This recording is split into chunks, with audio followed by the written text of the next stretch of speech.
বিধায়ক হিসাবে রাজ্যের বিধানসভায় দাঁড়িয়ে রাজ্যের যিনি গ্রন্থকার মন্ত্রী তাকে ঘরে ঘরে বললাম আমাদের ভাঙড়ে এই 5টি বিধায়ক লাইব্রেরি আছে, এই লাইব্রেরি সপ্তাহে 3 দিন খুলে, এটা সপ্তাহে 2 দিন খুলে, এইগুলো দীর্ঘদিন ধরে বন্ধ হয়েছে, অবিলম্বে এখানে লাইব্রেরিয়ান দেওয়া হোক এবং শুধু লাইব্রেরি নয় ইন্টারনেট যুক্ত পরিষেবা দেওয়া হোক। যে বইপত্রগুলো এই লাইব্রেরিতে পাবে না, ছেলে মেয়েরা আসলে, শিক্ষার্থীরা আসলে, পিএইচডি যারা করছেন গবেষকরা আসলে বা যে কেউ আসলে যাতে ইন্টারনেটের মাধ্যমে এইটা লাইব্রেরিতে বসে সারা পৃথিবীর যে কোনো প্রান্তের ইবুক যেগুলো আছে আপনার আছে সেইগুলো পড়তে পারে তার ব্যবস্থা করা হোক। আমি কার জন্য বললাম? আমি আমার ভাঙড়ের জন্য বললাম, ভাঙড়ের সমস্যাটা বললাম।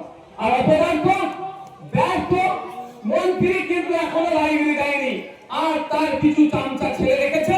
তারা বলছে নওশাদ সিদ্দিকী ভাঙড়ের জন্য কি করলো।